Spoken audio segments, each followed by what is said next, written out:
He broke his chair. Hello, everyone, and welcome to Around the Halo, episode 10. Wow, it's been quite some time. I am Matt McClure. I will be your host for this evening. Thank you for joining us. As per usual, we are going to go around the Halo, have our guests introduce themselves, and give us a quick 30-second update about how their lives are going if we haven't seen them in a little while. If we have, they can still talk for 30 seconds. I'm totally okay with that. Matthew Marcolini, start us off. I don't know why I'm always a deer in the headlights with this. Like, I'm always in this spot, and I always go first, and I'm always like, what do I say? You can say anything you want. Oh my gosh, I'm going first again. Do you think it's weird because you talk with Chad on such a regular basis that you're like, I don't know, they know everything about me? I mean, like, I got nothing to say. My name is Matt Marcolini. I am the, I actually, according to Thomas Beshke, I'm Marco Marcolini. Marco Marcolini is great, yeah. Marco Marcolini. I'm the CFO of Little Flower Media. We're going to change the world, one new media platform at a time. Is it working? Do you think? Do you think it's working? I mean, kind of. I think it's working. If I had to guess, on a scale of 1 to working, that's where I'd put it. Joel Stepanek at Chasing Humility. How's it going, brother? It's going so good. Tonight I will be pandering exclusively to McClure's interests in a bid for points. Excellent. That is how the show works, and that's why you win. Have the highest winning percentage of anyone on the program. Well, you just sounded like Turd Ferguson from SNL back in the day, dude. Yep, I'll be pandering for the host, and that's it. Thanks. I'm done. It's an oversized hat. It's funny. It's an oversized hat. It's funny. And Darnell Lorenzo at Darnell Lorenzo from UST Max Studios. How are you? I'm doing good. Thanks for having me. I'm a producer Max Studios. I think it's like my third time on the show, and it's been fun every time so far. So I hope it stays that way this time. That is fantastic. And if you had to rank the other episodes you were on 1 through 3, how would you place them? Well, I don't know. I don't know what today's going to be. You know what? There was a hint of fear in his voice. I hope it's still fun. I hope it's still is. We'll see. This is a questionable group of people, so let's see how it goes. I was quoting questionable people earlier. There's a 50-50 chance. Bearded Blevins, Jonathan Blevins. How are you, my friend? Dude, I'm doing well. Jonathan Bearded Blevins, recovering Catholic Parish employee, current CEO of Little Flower Media. It's going very well. Gosh, only Darnell laughed at that joke. I got a smile out of Marco and nothing out of Joel.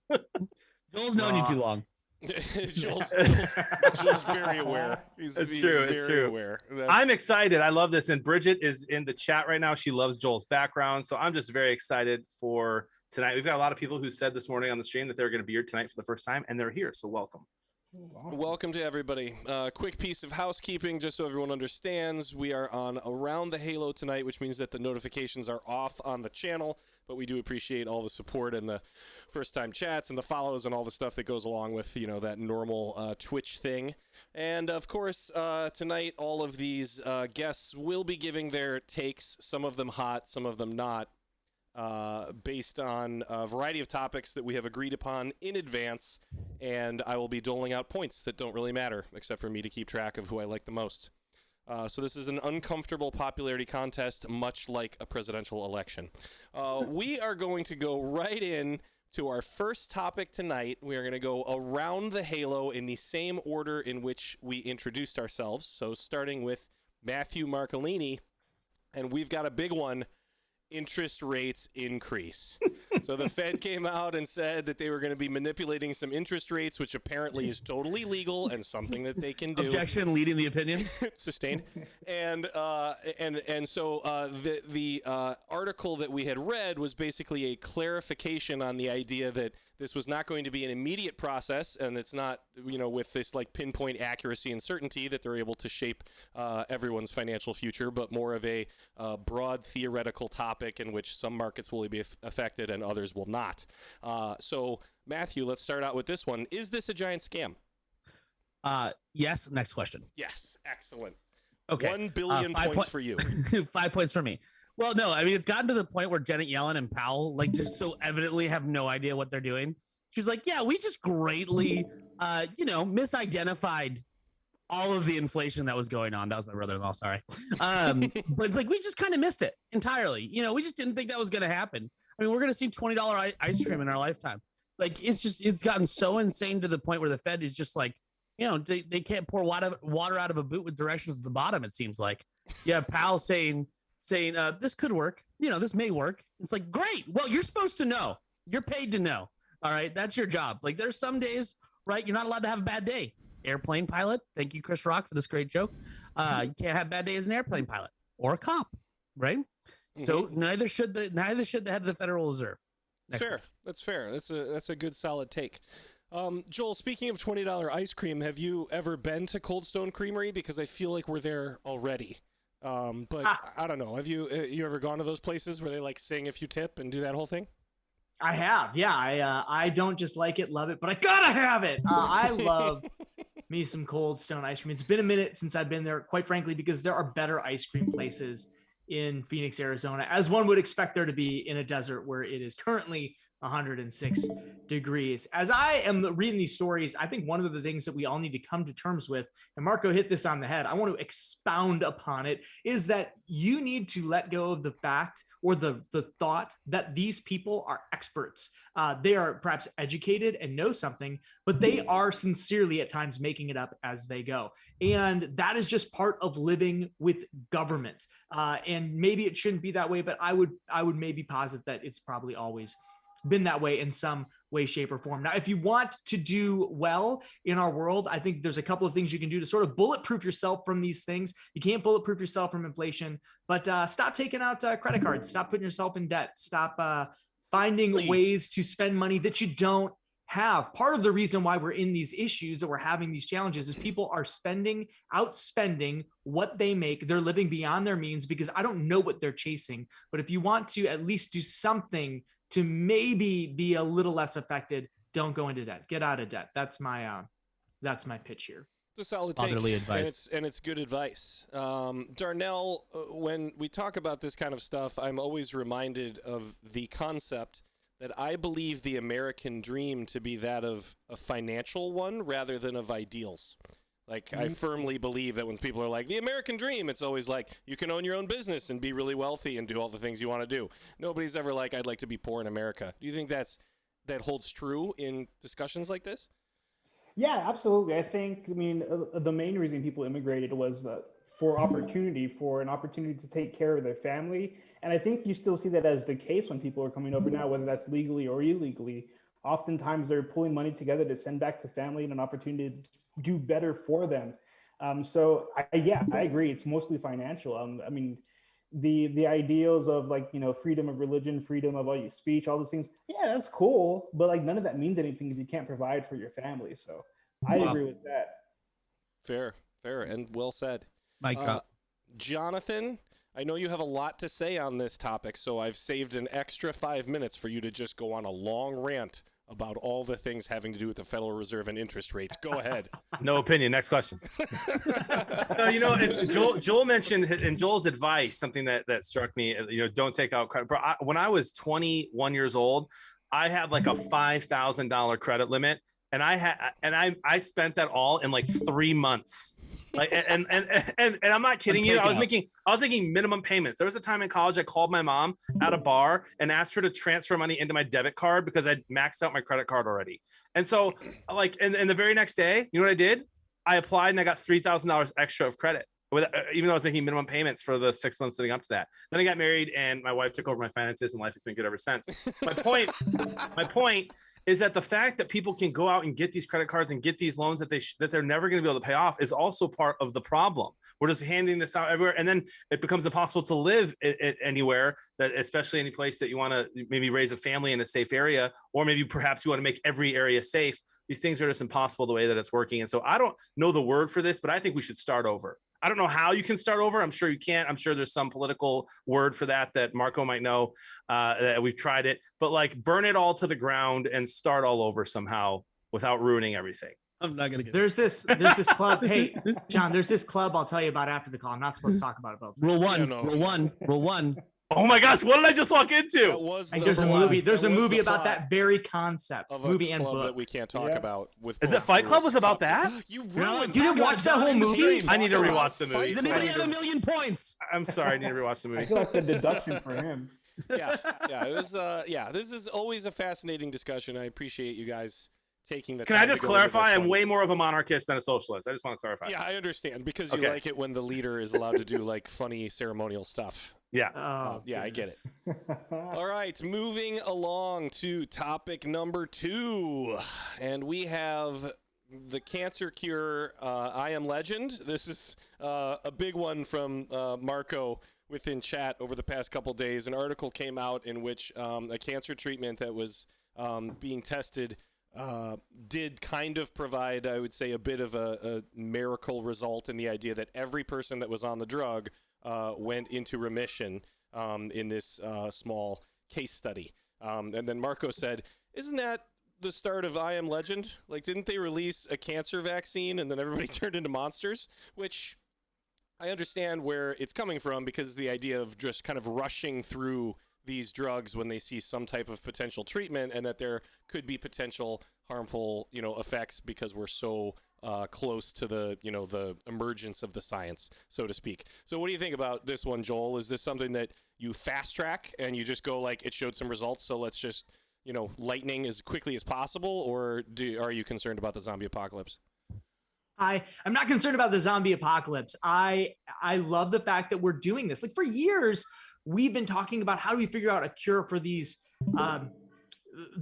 parts of our lives that have been heartbreaking and detrimental and have caused a lot of tragedy. Like, when you look in the eyes of, I remember in a conversation with a friend of mine who was 19, and they had lung cancer. They were diagnosed with lung cancer for the second time, never smoked in their life, but they lived with parents who smoked, and they genetically were susceptible to lung cancer. And they, were young, and their body was able to handle treatment better. But like, we've talked about this sort of thing, like, man, wouldn't it be great if we could cure cancer? Here's where I think we all have to distinguish fantasy from reality, is there's a lot of movies that take these things to the extreme. And I worry that sometimes they make us a little bit crazy, where we're like, oh no, that was a part of I Am Legend, and like, that's absolutely gonna make us into zombies. So like, people get freaked out. I think we need to be responsible with the medicines we create and make sure that they are vetted and tested. And there's a responsibility there. At the same time, Siri is also how Terminator starts. So I think we have to be aware of where AI we're going developed here, in its own language. because I'm worried that we're going to get freaked out and not do things that would be good, because we're like, there are certainly things that we do where I'm like, just because we can doesn't mean we should, without a doubt. This one, I'm excited about it. I'm like, let's keep doing this research. Let's keep doing this work. It's going to help save lives and prevent some of the tragedies that people have experienced since, forever. Yeah, and Skynet did go live in 2007. We're past it. And and the apocalypse in the Terminator universe was supposed to happen in 2019. So I think we've successfully moved past that timeline. Probably because of the knowledge of the future, frankly. Does it mean it can't happen? The films, yeah, exactly. But what do you think about this one, Darnell? This is one that would you agree that in terms of the science, as Joel was talking about, versus the fiction, is that it's just because films are like, we cured cancer and now everything's fine, aren't entertaining? Yeah, well, so I just want to preface this by saying that I agree with a lot with what Joel says, but I also say thank you and you're welcome to Alexa every time she responds to me, just in case our robot overlords do take over. I am held in good graces. But I think this in particular, I think, like, praise God, this is like a minor miracle. I do think, like, the studies, what they're saying is, like, they want to do more tests, they want to do more trials. And I think that's absolutely the next step. But this is amazing. This is beautiful. And I think, take those next steps, make sure the science is good. And if this leads to something, like, that's a gift. And we need to accept that gift and not, like, be critical, be, tested and all that, but not just push it away because we're afraid of hypotheticals that we've been scaring ourselves with for years and years of movies and films and books and all that stuff. So I think we accept the gift. Agreed. Yeah.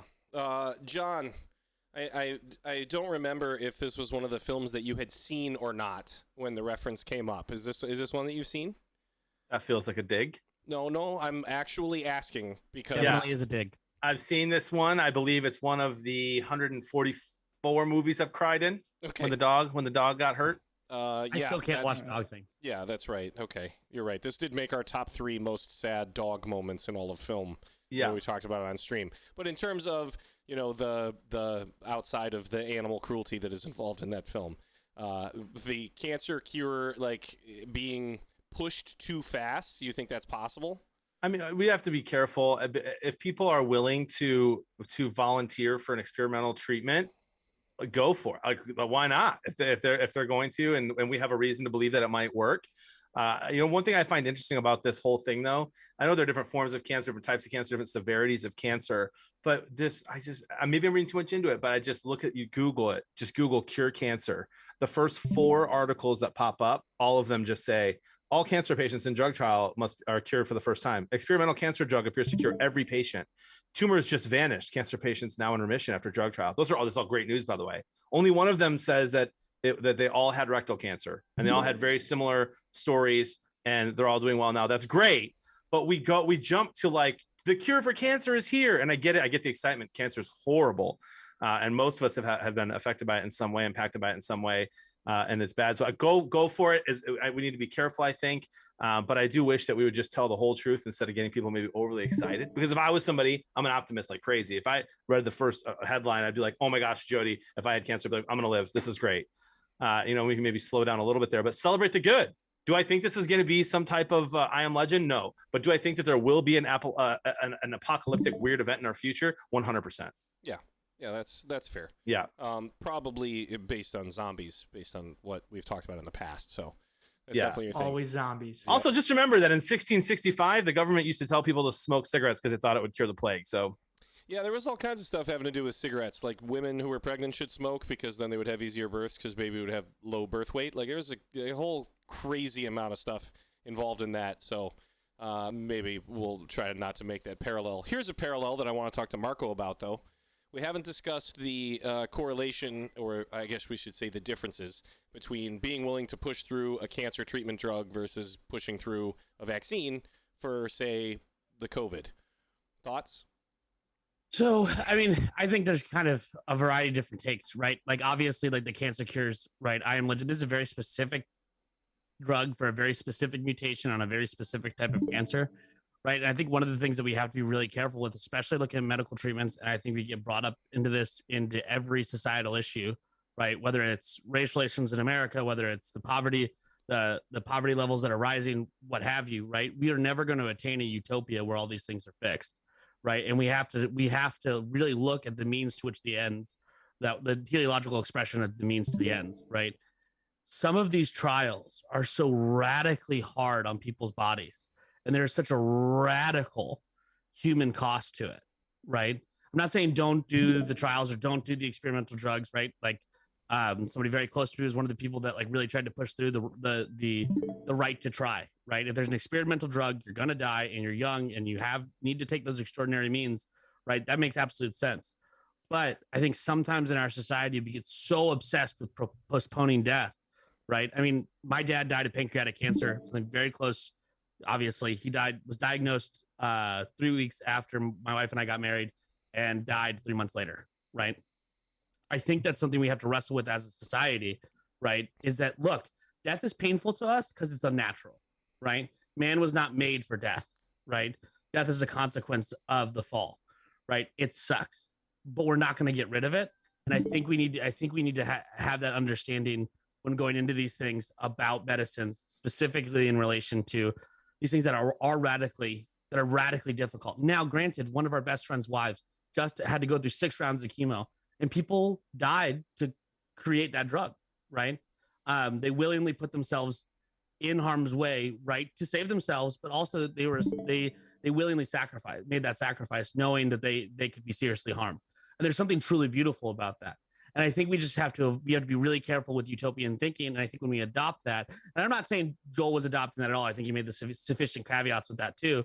But I think it's really, really easy, I think, in the Catholic world, right, and from our backgrounds, to take that jump, right, thinking we can get rid of sin, right, and the consequences of sin.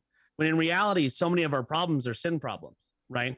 Overuse, like drinking too much, causes pancreatic cancer, right? Alcoholism, direct link to pancreatic cancer, right? Smoking, direct link to lung cancer, right? You can just go through it. Now, obviously, that's not the case with everything. There are kids that get cancer, right? Leukemias, all these different types of things, right? My grandmother, who died at 54, right, from Hodgkin's lymphoma. She did nothing to deserve that, right? My mom's little sister who died at 3 years old from cancer did nothing to deserve that, right? But once again, it's a consequence to sin, and we should try to ameliorate that as much as possible while making sure we're not saying the ends justify the means going into that. Now, what was your actual question? I have forgotten. Okay, good. At this point. But I think you guys all touched on different parts of that particular topic and issue, so I'm looking forward to going back and rewatching that one as well. Moving on. iMessage allows edits and unsend options. Bye. Next. Yeah, this is an interesting one, I think, from a perspective of you already have this. It's called rereading it before you press send. You can absolutely edit anything you want, like, before it goes out. And so now I guess the question is this a bizarre sense of control, right, that goes along with, like, I have said this thing, and it is now out there. Should you have the ability to make an edit or take something back after it's already, been sent? And I'm comparing this, of course, to, messaging apps, which we won't name, that essentially are the idea that, like, oh, you can send this to somebody and it will automatically delete itself in 7 seconds. And then somebody takes a screenshot or a video, or it's then immortalized forever because of the freedom to know that it wasn't supposed to be permanent to begin with. So do you think this opens up a can of worms that is more harm than good? Darnell, you start us off. Yeah, absolutely. So I feel mixed on this because I'm sure y'all have done this at some point too, when you're hanging out with some friends and you go to text your wife, girlfriend, whoever, and you're like, oh, I'm coming back home, I love you. And then you send it to the friend you were just with, and you're just like, oh man, they're totally going to roast me for this. And that's the thing you kind of want to take back, right? But I also see the potential downsides to this of people sending things that you don't want to see, right? Like, pictures of people's genitalia, junk like that, like unwarranted, unsolicited photos. And then when there's pushback of the deleting it, of like, oh, there was no evidence, I never did this thing, what are you talking about? So like, I don't know how they navigate this. I don't know how we make that, like, Apple makes that decision for what stays, what goes, or when you can delete what, or if it's been read, or if it's been seen, stays, or all that. But I just think it can get so messy, because then it becomes a he said, she said can of worms of, like, what's actually going on, what's actually truth in this. Yeah, I agree. John, as someone who has to constantly look at the wrong colored bubble when I text you, is this something that, like, makes you feel better or worse? I think I'd be happier if they announced that they were going to force Android to have iMessage on the phone. Unfortunately, that's not something they can do, at least not yet. I had very similar concerns to what Darnell just brought up when I first heard about it. No, listen, I've been pushing for Twitter to have an edit button for like 10 years. I've been on Twitter, I think, for maybe like 15 or 16 years. And for 10 of those years, I've been like, please give me an edit button. I don't want to have to copy, paste, delete, fix it, and then retweet it again. People see it, they screen cap it. It's annoying. And it's crazy that iMessage, something that no one was asking to have an edit button, beats Twitter to the punch before Elon can fix it. But even though I have some of those concerns, and I'm concerned about some of the things that can happen, let's be honest, nothing we ever delete is deleted, right? If anybody knows code or anybody that understands who's watching us, everything you ever send or say or do on the internet is there forever and should be assumed to be seen by all. So to that point, sure, you can delete a message, but I read the fine print. The user itself can recover the message for up to 30 days. So like you can, like, it's still there. They can screenshot it. If you're going to edit it, by the way, it only lets you edit within the first 15 minutes, which I think is a really good thing, because then you're going to have the he said, she said, he sent this inappropriate message and she screen capped it and then he edits it. But I'm pretty sure it's also going to tell you that it's been edited as well, which are all the good things that you should have if you're going to do this. So I am pro the edit and unsend button. Fair. Marco, how often do you send and then need to unsend? All the time. Okay.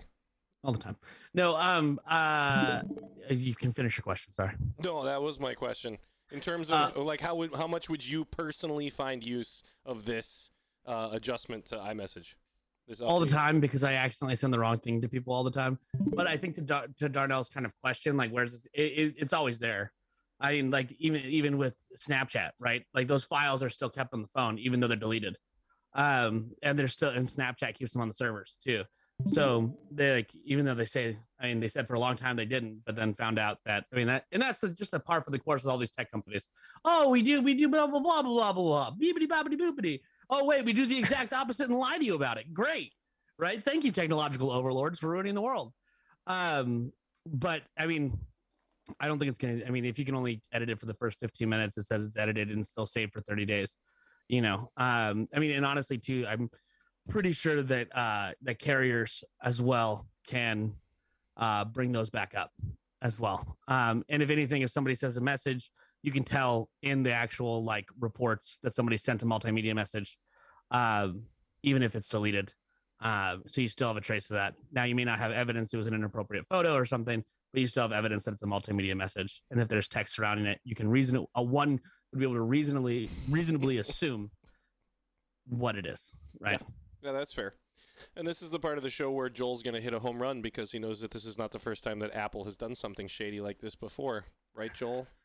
Well, there's a couple of things going on here. One, why do we all tune into these Apple events? Like, when did Apple become a multimedia entertainment thing? Why did we care about their news so much that it needs to be a trending thing every time they release some? Nobody does that with any other Microsoft, Android, Samsung. They're not doing these kinds of things because they're focused on making a good product that people want to buy, that's user friendly. And quite honestly, when you're going to send messages, this is a feature, again, that Apple's providing that nobody asked for. Nobody was asking for iMessage, but they're just going to tell you how to live your life and train us to be irresponsible, which is quite frankly what Apple has done with Siri, with the intuitiveness of their phones. If you don't want to send a message to somebody who it doesn't belong to, reread it before you send it. That's just good etiquette. And then when you send the wrong message, own up to it and be like, I'm so sorry. And if you're worried about sending stuff to people you work with where you're like, oh, that message was for somebody, get a better communication system at work. There's Slack, there's email, and those things are great. I just really question, what is Apple trying to do in shaping the human psyche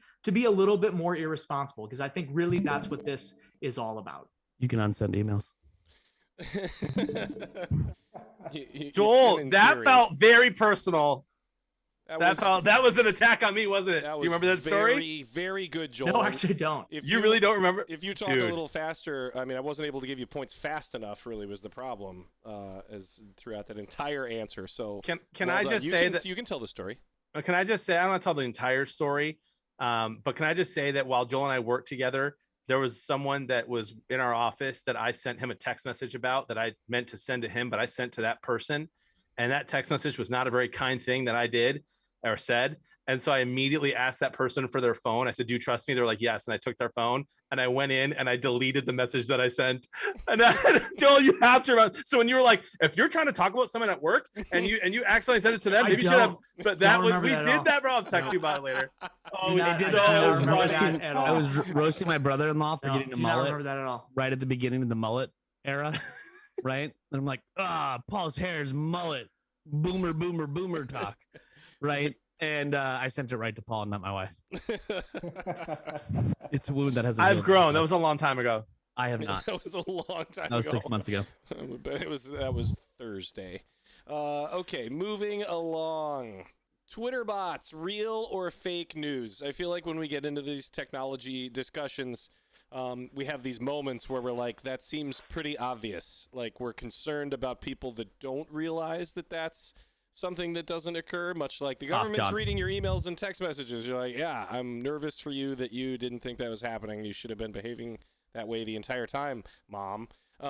So what do you think here? Are we on to Marco to start this one, I believe?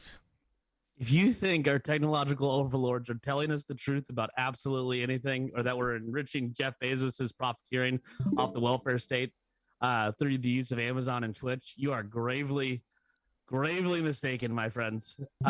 They have no incentive to tell us absolutely anything that goes on, or actually the actual algorithmic expressions of any of this stuff and how they change, nuance it, etc.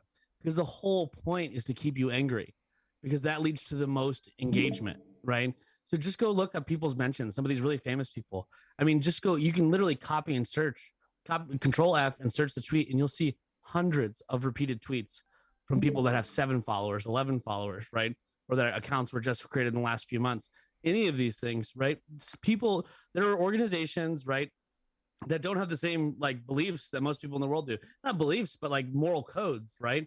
And we know that governments, right, try to foment discord in countries. Like we talk openly about this as a nation, about what we did with the Arab Spring, right? And how Twitter was so important to that, and Facebook was so important to that.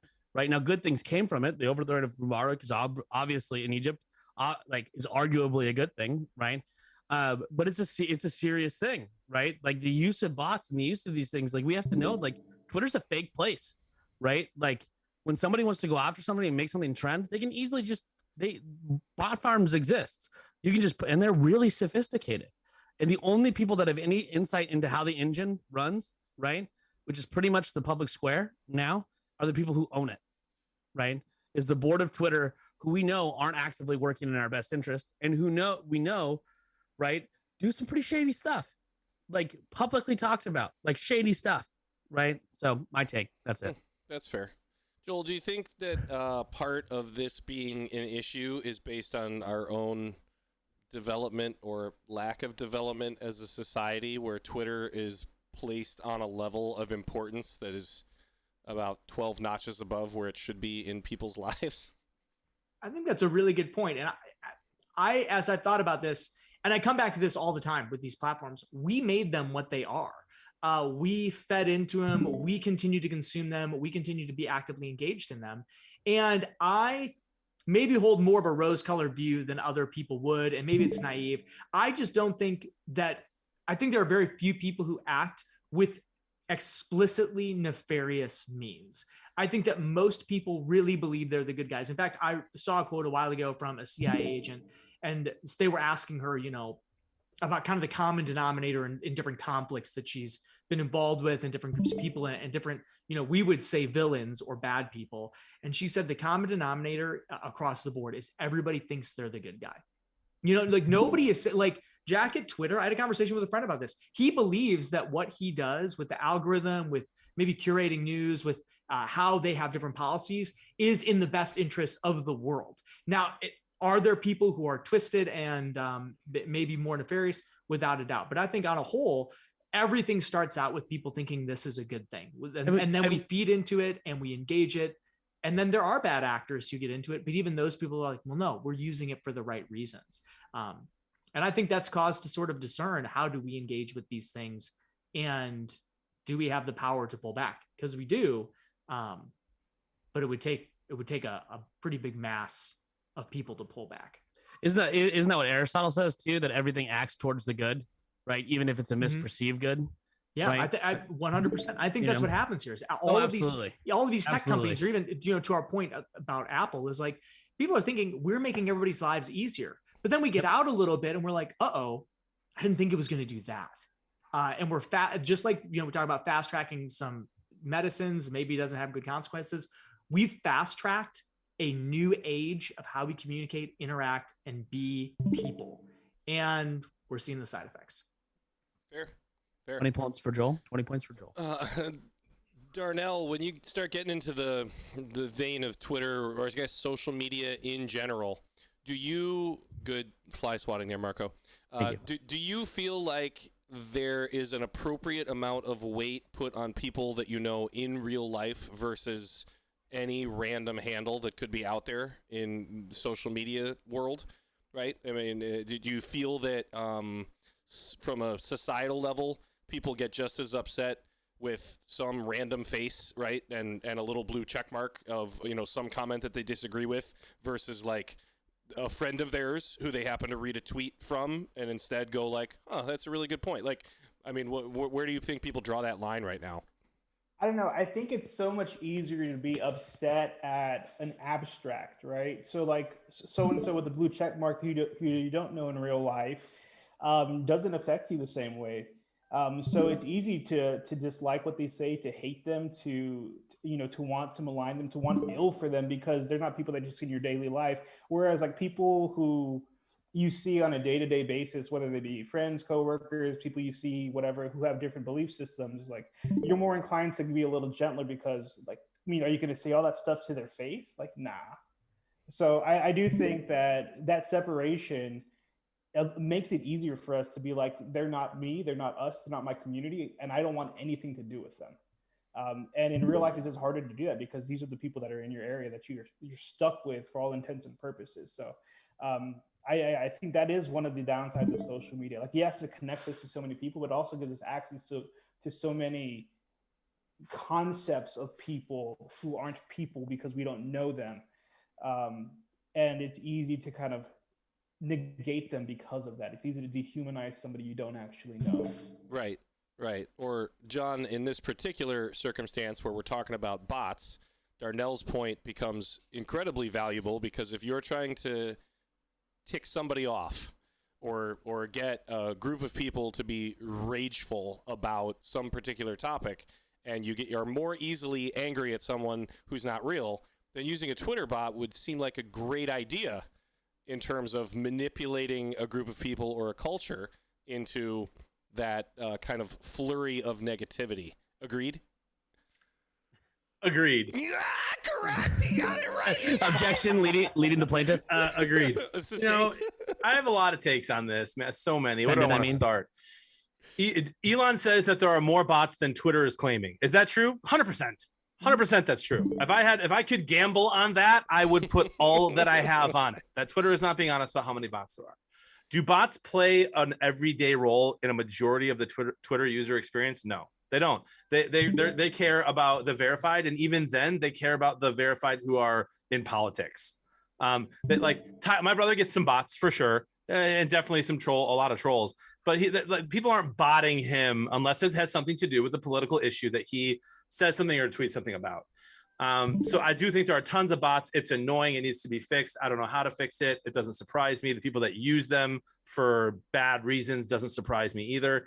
But I love Twitter, as you guys know. And I will admit that everyone has said very correct things. Like, you want to get something viral on Twitter, tweet a clown mask, tag the cardinal in it, and watch it explode. You want to tweet something positive and have it have the same type of virality. It has to be like dad comes home from the war and sees his blind son for the first time since he's been born. That'll go viral for sure. Or like the puppy that gets saved from the river. But I had an experience today where somebody from our chat asked to, go deeper in their faith and go to mass. And it did well. And I celebrated that tweet. 20 responses. I didn't tweet it for the responses. It was a cool glory story. But man, one crazy clown mass and you get 100,000 views because anger leads to clicks. And so I try not to post a lot of angry things. I think it's good to post things that are just in order to bring about justice. But it's wild. I love Twitter. I think we need to use it for the good. And I'm just fascinated to see what happens with Elon Musk, because if he does go through with buying Twitter, and my guess is that Twitter will admit how many bots they have. Elon will offer like $15 less billion. They'll still sell it to him. And then I'll have to do a 24-hour stream.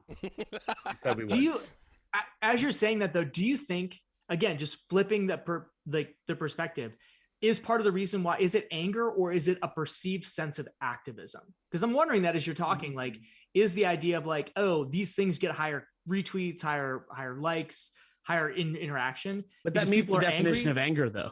I know, but is it oh, I'm angry about this, but do people think that this is actually doing something? What I'm saying is, are we training ourselves to redirect our anger in a way that is actually not productive? Because rather than being wow, that's an injustice, I need to go do something about that, we're retweet, quote tweet, I did my part. Absolutely. Yeah. Absolutely. If 100,000 of those people who saw that video wrote a letter to the archdiocese, it would probably have a much greater impact. Yeah. I think that's, I just wonder, because there was a time that people would get angry and they'd be I need to do something, and they would get up and they would do something.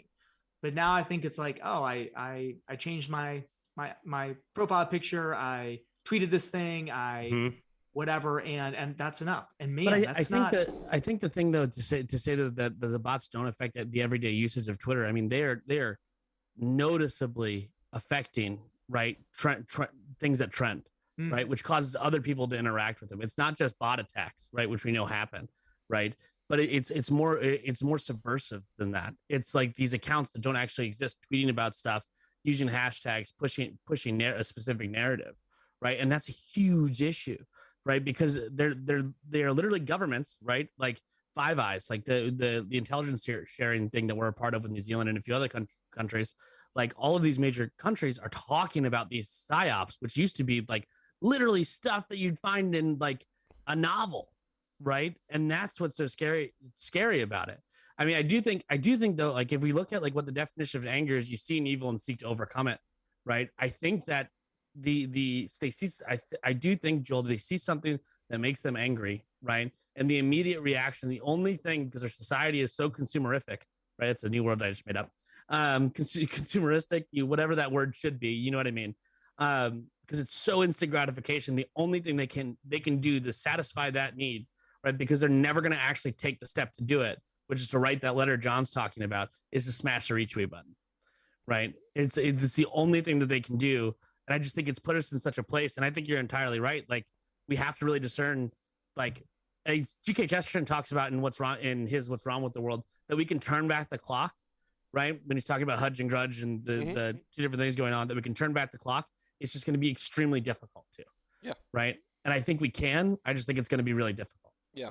And I'll interject this just because it was a recent discussion that I had to Joel's point. As the oldest amongst this group, we all come from an educational system that taught us that we were supposed to participate.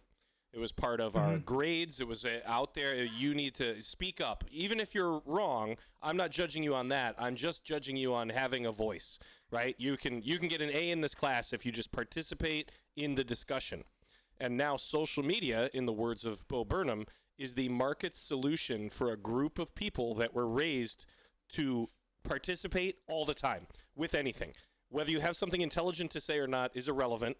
Regardless of what the message is, your goal is to be part of the conversation.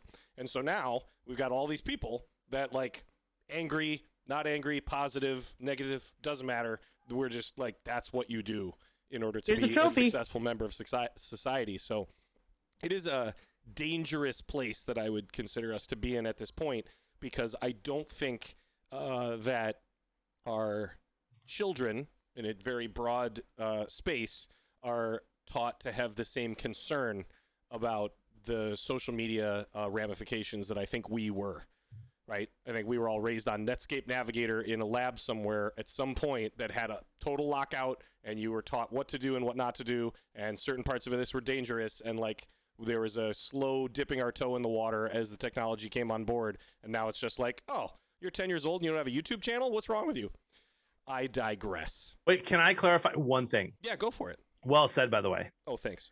I just want to clarify that if I didn't make it seem like I'm against the bots enough, I'd need to double down. It's very scary. Oh no, you were super clear. I'm typing in the chat right now. They're not only tweeting, they're putting together articles and posting them online.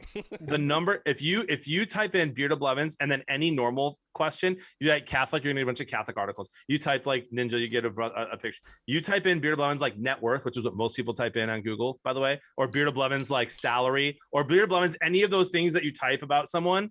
The article I just posted is you can read it. It is the most clearly written, not in the way a human wrote that, with pictures taken from my Instagram, with quotes I've only ever said live on stream.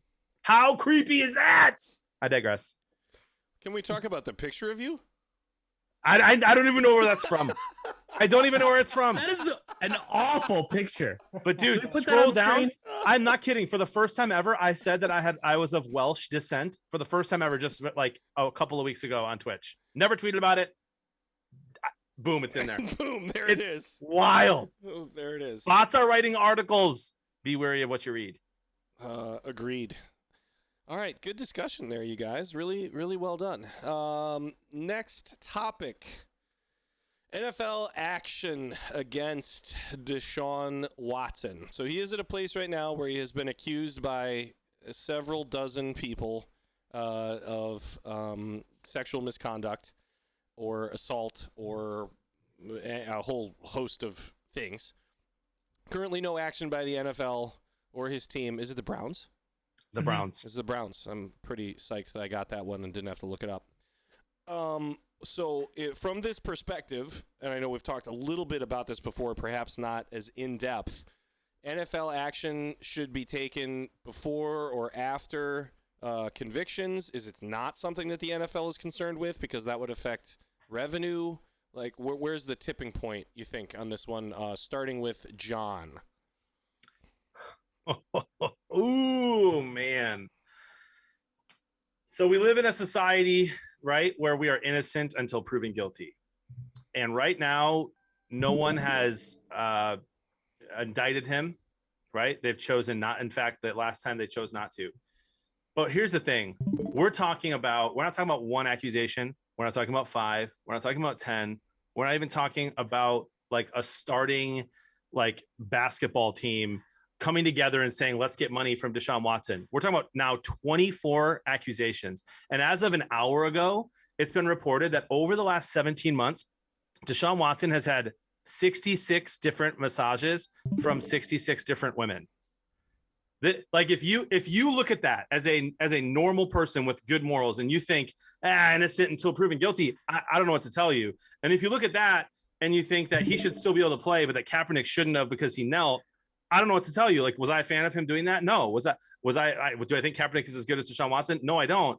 Do I think these are wildly different cases? Yeah. But the Browns are trying to pay him $290 million. And the Browns came out and said that they did their due diligence. And now if you need to read, if you have not read, and again, 18 and up. And if you struggle with like sexual impurity or anything like that, maybe don't read it. But if you read the 24th accusation that was just published a couple of days ago by one of his accusers, it is gut wrenching, heartbreaking, and 1000% it happened. 100%. You look at it, like if it was only one, I don't know if it happened. Read it. He's a serial abuser, minimally verbally and sexual harassment minimum. And the last case is appalling. And so I will say this: he should never play another down in the NFL ever again. The women who he has victimized need healing and peace. And Watson deserves justice served for sure, whatever that means. I don't care what it means. It just needs to mean something. But then Deshaun Watson needs help too, because he clearly has a sex addiction or multiple addictions. I'm not trying to say, oh, he's only doing this because he has an addiction, but this is a very real thing that we believe in as Catholics. That's a thing. And it's not just a Catholic thing. And he needs help and they need healing. And it's ridiculous that the NFL just cares about money and ratings. Well done. Marco, what do you think?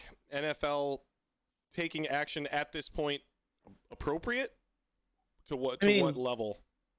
I think one of the issues is, right, when we're discussing this stuff, like I do obviously think where there's smoke, there's fire, right? Great Roman quote. However, I do think it's important that we don't try these cases in the realm of public opinion. I think John has a point about Kaepernick. I mean, frankly, like the NFL has a serial abuser problem where they don't punish people who are even convicted, right? Or they've started to now. So I shouldn't say that they don't.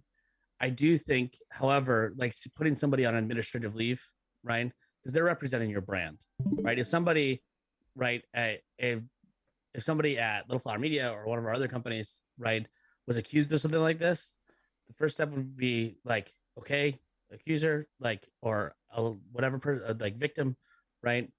Like, I'm so sorry that you went through this. Let's figure it out, right? We're gonna do everything we can to get to the bottom of the situation, right? Then you bench that person because they should not be representing your brand publicly if they have something so serious leveled against them, right? And an investigation should be had of some sort to whether, because that's also owed to Deshaun Watson, right? Justice requires, right? Like the true virtue of justice requires these allegations to be looked into. And that's hugely important, right? For the victim, for the victim, for the slash accuser, and for the accused, right? Slash perpetrator. Either way it goes, justice is required to be justice has to be righted through some sort of investigation. First, a police investigation, and now just because the police don't bring charges doesn't mean he didn't do it. What? Right? Don't forget, he tried to pay every victim $100,000 each. Yeah. See, I mean, there you go. I mean, like that's the thing. Like just because he may not have committed a crime, right? I don't know the specifics of the situation. Obviously, it sounds like he did. The cops may not choose to charge for a plethora of reasons, right? If they don't, I mean, the NFL still has an obligation to investigate themselves hiring their own investigative team, going through all the things. One, just from a corporate governance standpoint, like from a corporate governance standpoint, this is why a huge threat to the organization, right? Like that's a big deal, right? If you're just thinking about it in a purely capitalistic, selfish manner, not even what went on, right? Like they have an obligation to their shareholders, right? And to the other players that are also sharing that brand to investigate. Obligation to Deshaun to investigate if it's true or not, because if it's false, right?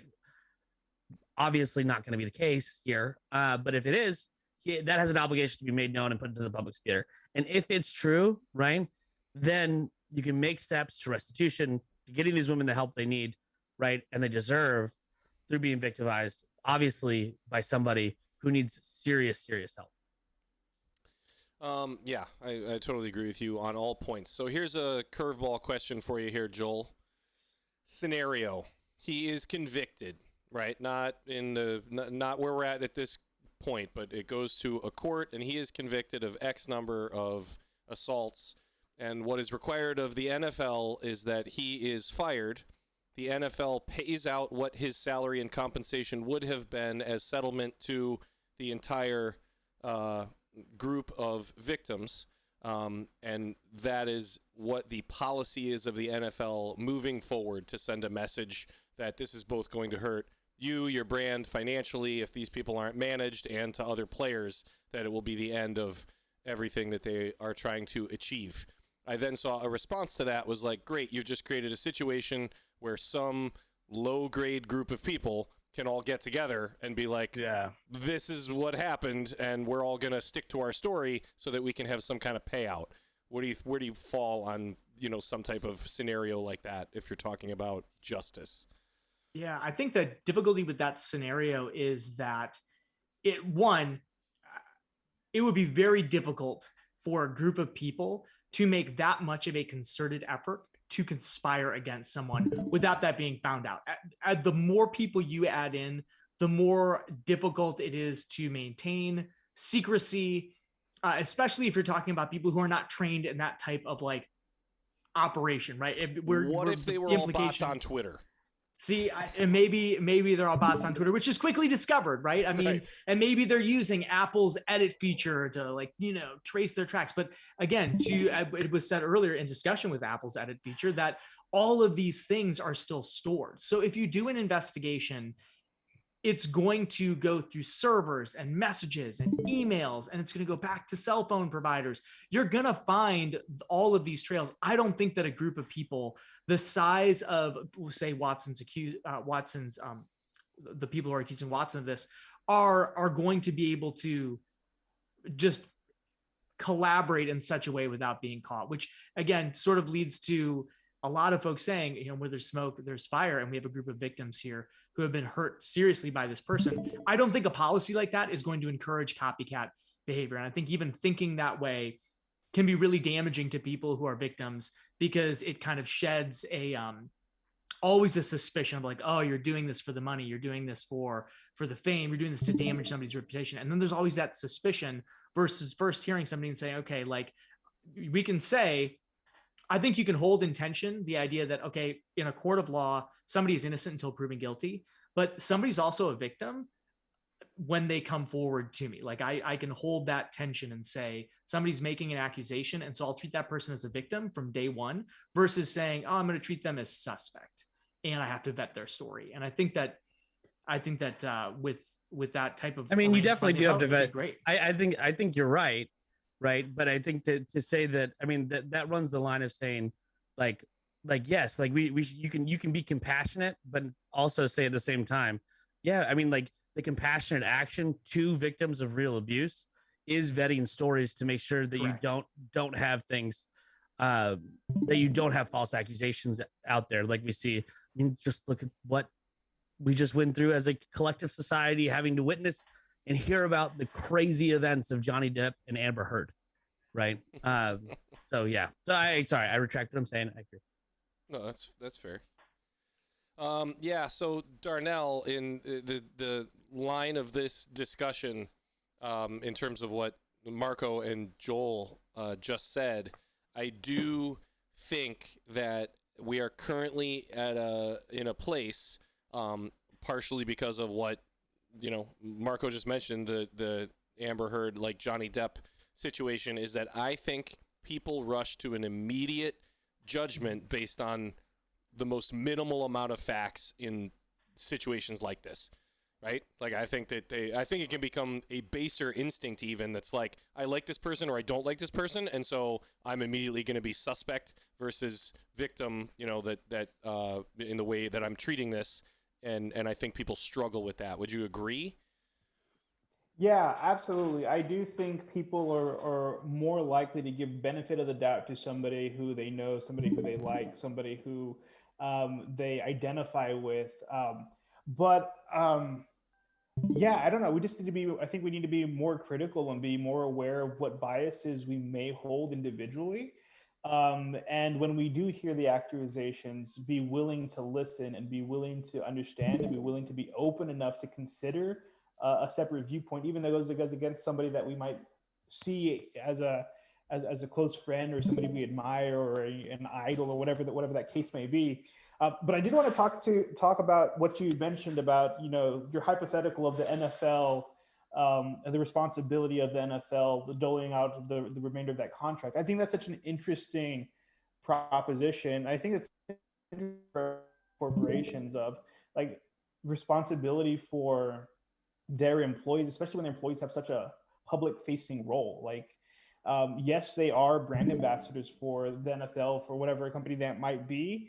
And when that's the case, when your product is public facing and it is producing superstars or it's producing people who have influence, like what responsibility do you as an organization have to shape the kind of people that we're idolizing, to shape the kind of people that young children look up to? And like, where does that responsibility lie? Like, what do you need to do? What are the things you need to set up in place? Because I think that's a big part of it, right? We see issues with a lot of athletes, with a lot of celebrities who it might not be like sexual, but it might be like, things like finance, or might be things like violence, or might be things like, they're coming into situations where they don't have a background in the business they're about to take part in, and they can be taken advantage of, but they can also just make dumb decisions that affect themselves and the communities for long periods of time. So like, I don't know. I just think I think of like a distributive system, like way back in the day, right? You have apprenticeships where people teach you how to do things, and people tell you this is what you need to do with your money, and this is how you save, and this is how you give back to the community, and these are ways that we're trained to be good stewards of the gifts that we're given, and we're trained to be good citizens in these situations. So I like that idea, but I also think it can get kind of messy depending on like when delineating what businesses are responsible for this kind of thing. Right. I also think it would create perverse incentives.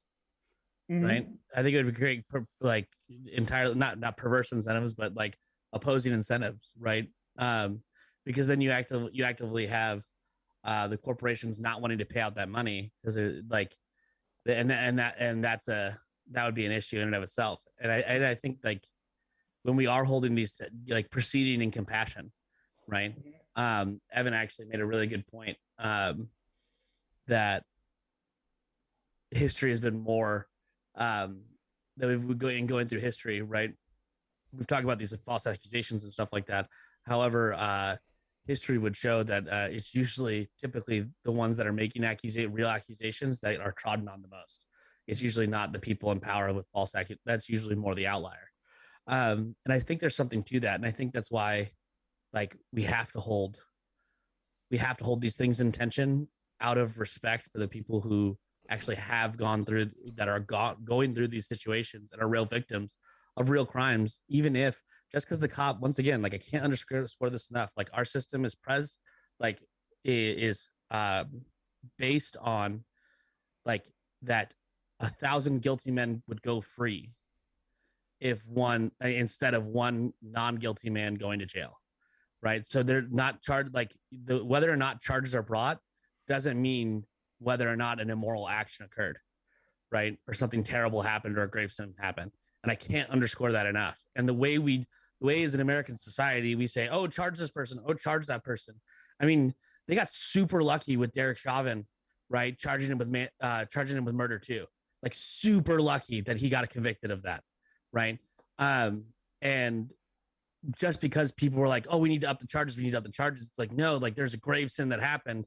He needs to go to jail, right? And we have a human system that we're working with, right? That sure uses the natural law and morality as premise, but it does not dictate morality, right? There are things that are legal that are also extremely immoral, right?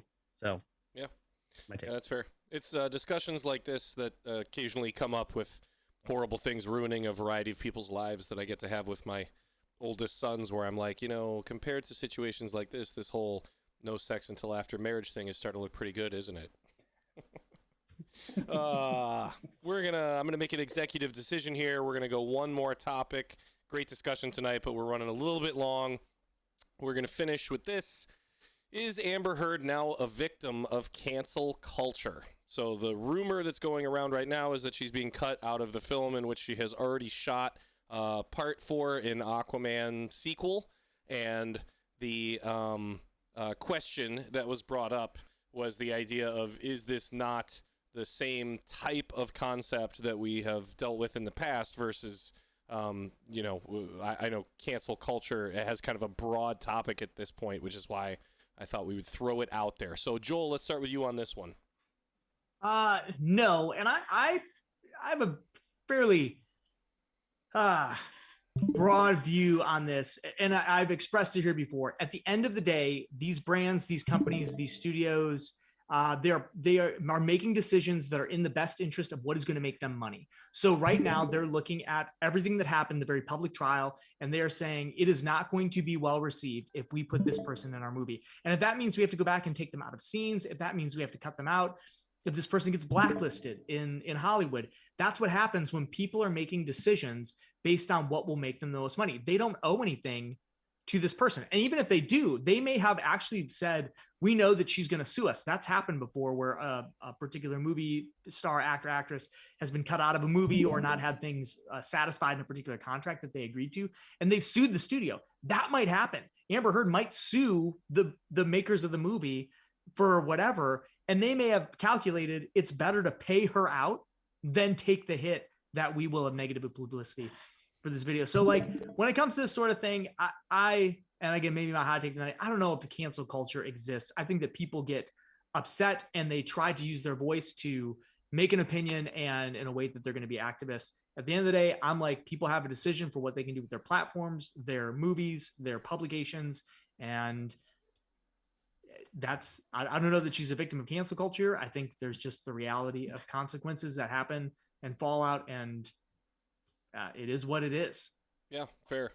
Darnell, do you think that in the world of the kind of entertainment industry, when we're talking about money like this, that it would be considered cancel culture when the decision is being made by the corporation?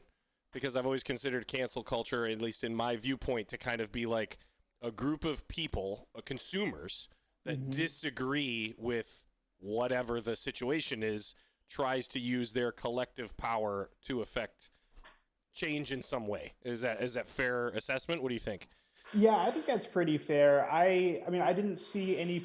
I did see a couple of people calling for her to get removed from the movie at the beginning of the trial, but I hadn't seen a lot of like concerted effort on the part of the public for this. And I have questions, right? Like if they're cutting her out of the movie, like I'm not sure how far into her contract she is, if she's already been paid, like how that works in terms of the movie business. Because like if she still gets paid for this and they just cut her out of the movie, I mean, cool for her, man. Like that's, it's not a bad deal. Like you did the work, you got paid for it. They decided not to use your work. That's the life of an artist. And as an actor, that's kind of people have been cut out of movies for lesser things. People have been cut out of movies because, other circumstances. So like, I don't think this is cancel culture. Like, I didn't think there was a group of pitchforking people coming for this particular thing. I do think she's still receiving a lot of backlash from Johnny Depp's fans for all this other stuff, but I don't think they're sending her blanket like death threats and those types of things. Terrible thing. I don't think they should be doing that either, but I don't think they're calling for that in particular. So yeah, right. I'd say, yeah, they chose the movie corporation chose to take her out. I don't think they got the pressure. It might be preemptive. I see Marcolini has an idea. Point of information, Mr. Chairman. Point of information. Matthew, would you like to speak? Thank you, Mr. Chairman. Bearded Marco. The chair acknowledges Bearded Marco. Thank you, Mr. Chairman. The Bearded Marco from the great Commonwealth of Virginia. So there's actually a petition, Darnell, that's out there right now with 4.5 million signatures. Wow, okay. Yeah, trying to get her taken out. Yeah, that's all. I cede my time to the chair. Thank you. That's less than 1% of the population. Bearded Marco. Got him, Darnell. All bots. Yeah. So in terms of, and obviously this being kind of fresh and unique situation when it comes to the world of Hollywood in kind of the when the Me Too movement gets involved. What do you think here, John, in terms of that particular circumstance? I mean, is this feels like it would be a setback to what Me Too was trying to achieve? Thoughts? That's a good question, but I'm going to go ahead and say I don't think that it is, because I think that movement has done a lot of good and empowered a lot of people, and I just don't think enough people are taking this seriously either way for it to have a giant, movement of anything of importance. This whole trial, to me, I've said this many times, has been a complete joke to me. It's been very sad, and the only good thing that's come from it is the greatest meme in the history of our times, and that is pouring a mega pint of wine. A mega pint. Other than that, though, like the mega pint thing is one of the funniest things I've ever seen in my life.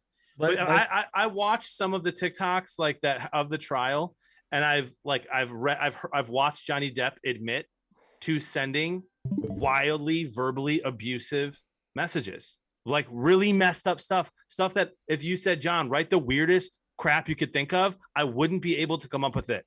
That's how weird it was and abusive it was and rotten it was and filthy that it was. And I've watched some of the TikToks with his audio videos of him acting like an absolute loon. And it's super sad. He was an addict and an admitted addict and needs help. And clearly she has done wild things as well. And she needs help. They both need help.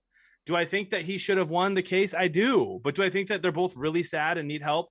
100%. It's sad that someone, I don't know who, someone profited off of this case. And it's super sad to me that we just put these, because they're celebrities, we put them up on a pedestal and just laugh at them and mock them. To me, this was just really, really sad all around, besides the mega pint meme. That's fair. Yeah, I'm just glad we made it this far without any Amber Turd jokes. I think bonus points for Marco.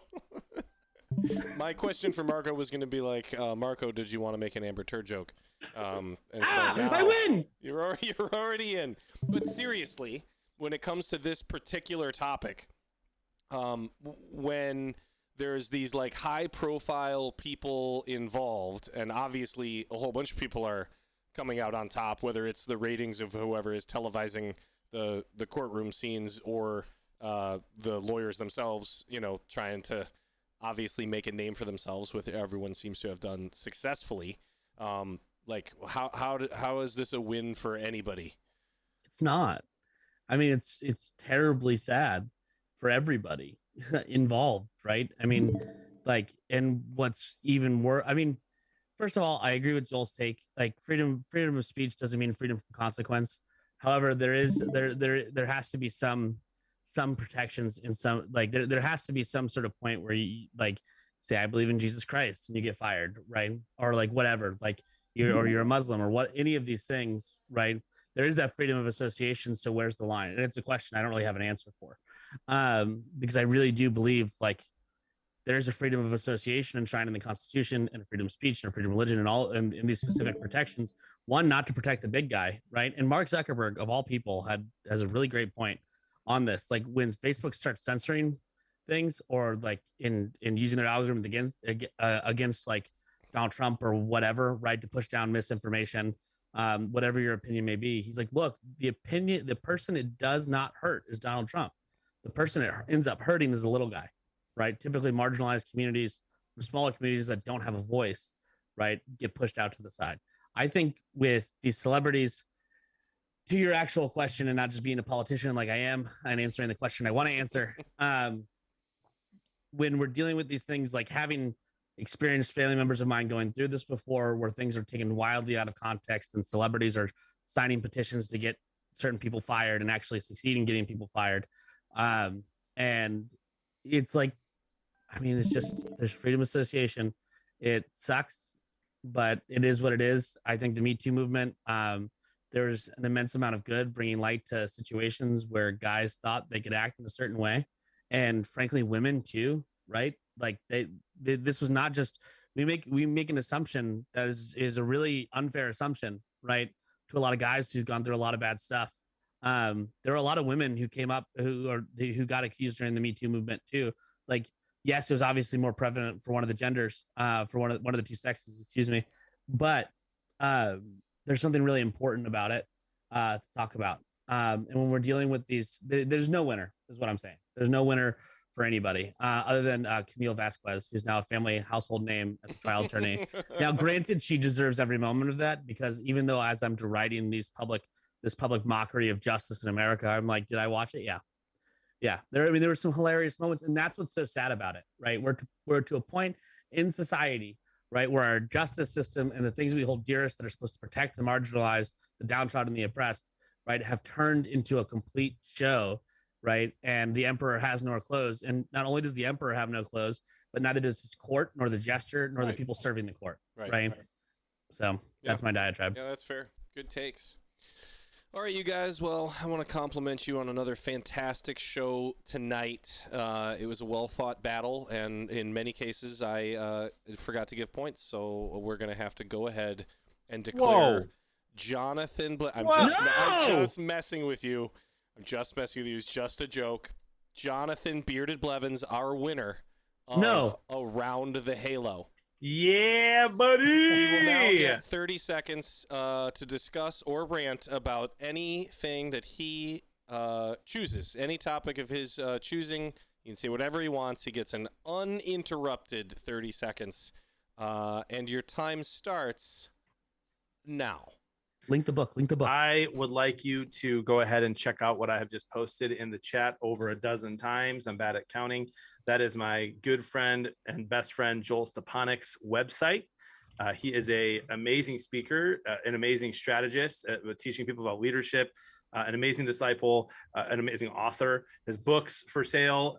Like, the dude just got a second degree while working full-time, traveling to speak, and being one of the best husbands and fathers that I know. It's an honor to do work with him. It's an honor to be your friend. It's an honor to minister with you. If you guys would follow him on all of his social medias, buy his books, you will not regret it. I promise you.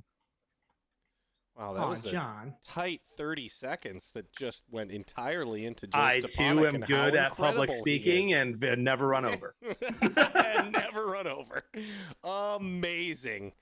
All right, cool. So everybody's going to pick up Joel's book in chat. That's really excited. Chat, we appreciate you. You guys had a ton of great discussion tonight, and we really enjoyed everything about it. And I think the takeaway from tonight is that I appreciate John's victory even more so because he was willing to come with props and use the mega pint, work it into the show, which is pretty incredible. Let's be honest. I wish somebody would have referenced the jar of dirt. That's more important. I've got a jar of dirt. Big shout out to Harper, Jackson, and Grayson. Your dad is very cool as well. And we're going to be playing Fortnite here in a little bit, custom lobbies. Yep, absolutely. Darnell, really thank you for joining us from UST as per usual. Joel, appreciate you. Marco, go ahead.